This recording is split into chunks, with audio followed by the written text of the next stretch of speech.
baby. Baby Divine due in October, right? Yes. How is motherhood setting with you? I mean, is it fun? So far, so good. No morning sickness, just terror. But I'm sure it's going to be fine. They say as soon as it, you know, when it shows up, all the instinct comes to the fore, and God knows I got plenty of that. So. Do you think that since you're approaching motherhood, does it help to, in some way, I don't know, redefine any relationships that you had with your mother? Oh, absolutely. Absolutely. In fact, all the big life and death questions come to you. At least they have for me, because I'm older. I'm not, you know, 22 having my first child. So I'm 40, and I lost my father this year, and of course I lost my mom in 80, and it's strange not having anyone to tell. That's the worst part. To share it. Yeah, to share it with. That was the worst part, I think. But my dad was very happy about it. He knew I was pregnant before he passed away. So, like I said, it brings up life, big issues. Is the world going to be safe for my child suddenly? Which is a question that I never had before.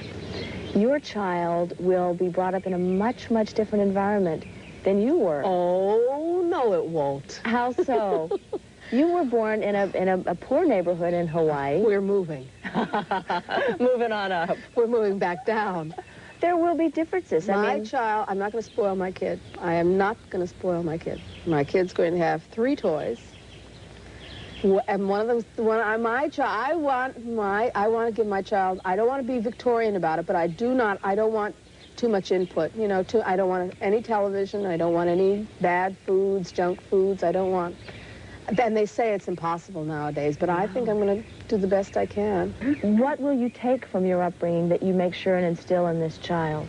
Good question. Boy, you're really on it today. Wait, now let me think. Well, I'm going to try to give it a sense of humor and try to give it a sense of perspective. A little bit of cynicism, but not too much. Healthy respect for work and people who do it, who work hard, and a healthy respect for a dollar, and a respect for literature, respect for the printed word, and respect. Your husband is a commodities broker. My husband is a commodities trader. He's very sensitive about that. Oh, my apologies. That's okay. And he is also a performance artist, and he's a cut-up. You said before you would never sleep with anybody who was not funny. Now, we got to assume that Martin is hilarious. Where do you get this stuff from? Oh. Honest to God. Did I say that? I didn't say that. She said that. Is he funny? My husband's very funny, and we're very funny together. Would you ever perform together? You know, he's a very handsome man, and he has a lot of presence. And I've actually thought about it, but I would never suggest it to him. If he wanted to suggest it to me, I would probably take some notice, but I would never ask anyone to get into the business, into this business, because it's too much chaos, too much trouble, too much anxiety. Here's Bette Midler, who said, "I will never get married."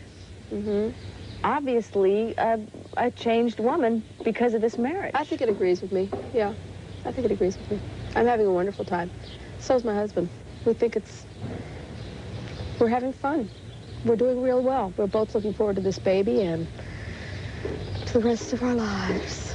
You said before... all the days of our lives. As like sand through the hours, strong image from the past couple of decades. It's hard to... Decades? I'll kill you! Well, let's say just the 70s and 80s. My God, how old do you think I am? I take it back, we're sitting too close. What, since 1902? Oh, we'll upset the baby bed. No, but we have this image of what you are. I have to wonder what your self-image was as a kid. I mean, you know, did you think... I thought I was fabulous. I always thought I was fabulous. It would really surprise me when I found out that I wasn't. Well, that some people thought I wasn't. You mean like not pretty, not talented, not smart? Yeah, all those things. All those things. I thought I had a great self-image. I thought I was sexy as all get out, and I thought I was really smart, and I thought I had oomph. Gee, it does sound like I've been around for more than a decade. And indeed I do. But then when you put yourself out in the public, things, you get feedback, and a lot of people agree with you and a lot of people don't agree with you. And if you have to have a pretty firm foundation not to crumble when they say you really aren't so fabulous. You really sing like you croak like a hen, and we don't like your act. You have to just stand up, take it like a man. Was there somebody who at one point that you can recall burst that bubble for you?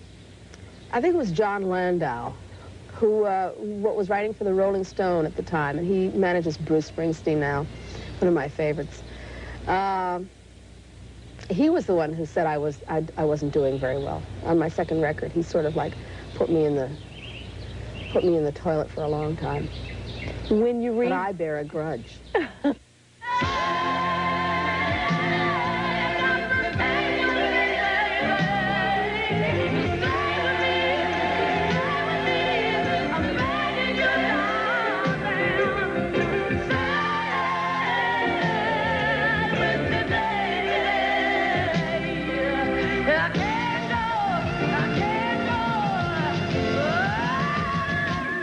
You burst onto the scene as kind of a cult hero. Heroine. Thanks. You're welcome. And you really made that mark in New York in a gay bar. Bath house. A gay bathhouse. Mm-hmm. What was it, Bette, about that environment that nurtured the celebrity that you've become? Well, it was very exciting somehow. And I was very, very much the free spirit and very much the iconoclast. And they just liked that. They were, huddled down there in the bathhouse. It's a very steamy atmosphere. It was a lot of fun. And they wanted me to be funny. They wanted me to be as silly and as ridiculous as I could think of being. And indeed I did. So now what? So now we're dropping our price again to $10,000. Do I understand this correctly? I'm being marked down? What is this, the bargain basement?